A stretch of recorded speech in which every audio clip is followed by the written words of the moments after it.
بسم اللہ الرحمن الرحیم۔ السلام علیکم ورحمۃ اللہ وبرکاتہ۔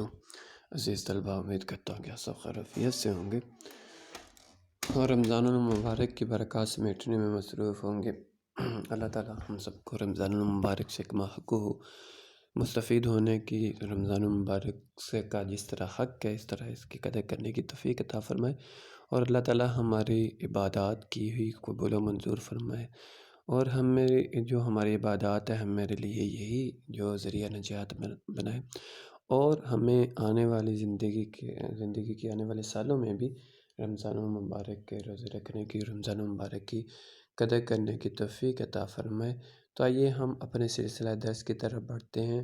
آج کا جو ہمارا موضوع ہے وہ ملکی پرندے اور دوسرے جانور جو کا مصنف شفیق ارمان اس کا تعارف ہے، تو ہم اس کا تعارف دیکھتے ہیں۔ صفحہ نمبر جو آپ کی درسی کتاب ہے اس کے صفحہ نمبر 78 پر موجود ہے، تو آئیے ہم ان کے تعارف کی طرف بڑھتے ہیں۔ صفحہ نمبر 78، شفیق ارمان کی تاریخ پیدائش 1920 اور تاریخ وفات 2000۔ اردو کے ممتاز افسانہ نگار اور مزاح نگار شفیق الرحمن 1920 میں ضلع جلندھر کلانور کے مقام پر پیدا ہوئے۔ ضلع جلندھر یہ ہندوستان کا شہر ہے، اس کے ایک جو شہر کلانور میں شفیق الرحمن پیدا ہوئے تھے 1920 میں۔ انہوں نے 1942 میں king Edward medical college Lahore سے MBBS کا امتحان اعزاز کے ساتھ پاس کیا۔ 1942 میں انہوں نے کنگ ایڈورڈ میڈیکل کالج جو اب میڈیکل یونیورسٹی بن چکا ہے، یہاں سے جو MBBS کا امتحان تھا وہ اچھے نمبروں کے ساتھ اعزاز کے ساتھ جو پاس کیا تھا۔ اپنی قابلیت اور میڈیکل کے امتحان میں نمایاں پوزیشن کی وجہ سے ایک سال کے اندر ہی انہیں فوج میں انڈین آرمی میڈیکل سروس میں لے لیا گیا۔ تو چونکہ انہوں نے اعزاز کے ساتھ امتحان بھی پاس کیا تھا اور قابل تھے تو اعزاز کے ساتھ امتحان پاس کیا تھا، اس وجہ سے ایک سال کے اندر پاس MBBS کرنے کے بعد کہ ایک سال کے اندر ان کو انڈین آرمی میڈیکل سروس میں لے لیا گیا، جسے ہم میڈیکل کور کہتے ہیں۔ یہ جو فوج کا ایک الگ شعبہ ہوتا ہے جو میڈیکل پر مشتمل ہوتا ہے۔ پاکستان بن گیا تو وہ پاکستان آرمی کا حصہ بن گئے اور میجر جنرل کے عہدے تک ترقی کرنے کے بعد ریٹائر ہوئے۔ جب پاکستان بن گیا تو فوج کو یہ اختیار دیا گیا تھا، پہلے تو جو انڈین آرمی کا چیف تھا اس نے قائد اعظم کو یہ کہا کہ فوج کو تقسیم نہ کیا جائے بلکہ ایک ہی جو چیف کے متحت رکھا جائے۔ قائد اعظم نے اس بات کو ماننے سے انکار کر دیا، تو جس کی وجہ سے فوج کو یہ اختیار دیا گیا کہ وہ جس ملک کے ساتھ ملنا چاہیں تو اس ملک کے ساتھ مل سکتے ہیں، اس ملک میں جا سکتے ہیں۔ تو پھر جو مسلمان فوجی تھے وہ پاکستان کا حصہ بنے اور جو ہندو فوجی تھے وہ جو انڈین آرمی کا حصہ بنے، ہندوستان کا حصہ بنے۔ تو اس وجہ سے جو شفیق الرحمن بھی پاکستان آرمی کا حصہ بن گئے اور میجر جنرل کے عہدے تک جو پہنچے۔ یہ ایک فوج میں رینک ہوتا ہے، تو یہاں تک کہ میجر جنرل تک پہنچ کر انہوں نے جو اپنے عہدے کو چھوڑا، اپنے عہدے سے ریٹائر ہوئے۔ 1980 میں ان کا تقرر اکادمی ادبیات پاکستان کے چیئرمین کی حیثیت سے ہو گیا، جہاں انہوں نے 6 سال یعنی کہ 1986 تک علمی و ادبی خدمات انجام دیں۔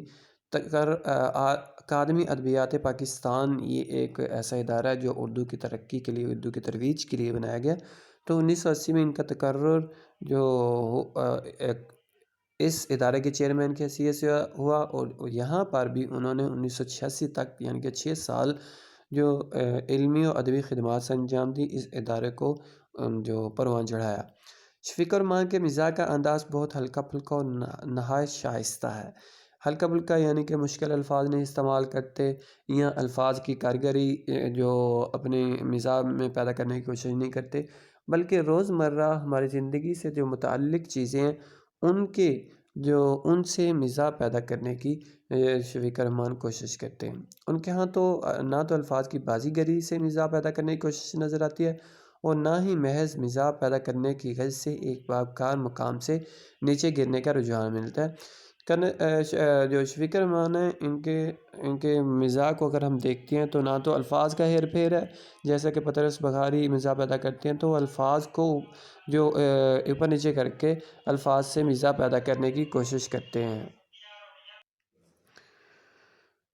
تو وہ الفاظ کے ہیر پھیر سے مزاح پیدا کرنے کی کوشش کرتے ہیں، اور نہ ہی مزاح پیدا کرنے کے لیے کوئی ایسی جو بات کرتے ہیں جو ان کے وقار سے ان کو گرا دے، اور جو گھٹیا یا اخلاقیات سے گری ہوئی بات سے مزاح پیدا کرنے کی کوشش نہیں کرتے۔ ان کی تحریریں حصے مزاح رکھنے اور مزاح کے تقاضوں کو سمجھنے والوں میں بہت مقبول ہوئیں۔ 1942 میں آپ کے افسانوں کا پہلا مجموعہ کرنیں شائع ہوا۔ آپ کے دیگر مجموعوں میں شگوفے، مد و جزر، حماقتیں، مزید حماقتیں اور دجلہ وغیرہ زیادہ مشہور ہے۔ تو یہ ان کے جو افسانوں کے مجموعے ہیں، اور اس کے علاوہ انہوں نے جو پہلا جو مجموعہ 1942 میں کرنے کے نام سے شائع ہوا ہے، اس کے بعد جو شگوفے، مد و جزر، حماقتیں، مزید حماقتیں اور دجلہ وغیرہ جو ہیں، یہ بھی ان کے جو افسانوں کے مجموعے میں شائع ہوئے۔ تو عزیز طلبہ، یہ تھا شفیق الرحمان کا تعارف۔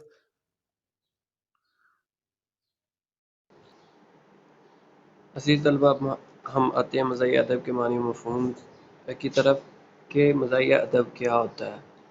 تو کوئی بھی ادب ہے وہ جو کسی بھی زبان کا ادب جو ہے وہ طنز و مزاح کے بغیر جو مکمل نہیں ہوتا۔ طنز و مزاح کسی بھی ادب کے لیے انتہائی ضروری ہے، اور طنز و مزاح یہ ہوتے ہیں کہ کسی جو معاشرے کی جو ناہمواریاں ہوتی ہیں ان کو جھیلنے کے لیے، ان کو برداشت کرنے کے لیے جو مزاح کا راستہ نکالا جاتا ہے، اور مزاح کے ذریعے ان کو قابل برداشت بنایا جاتا ہے۔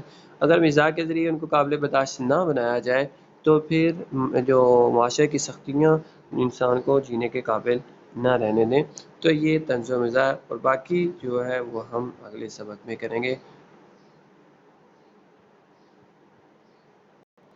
پھر بچوں، آج کی آپ کی ڈائری ہے شفیق الرحمان کا تعارف جو ہم نے پڑھا ہے، یہ آپ نے یاد کرنا ہے۔ اپنا بہت سارا خیال رکھیے گا۔ اللہ تعالی ہم سب کا حامی و ناصر ہو، آمین۔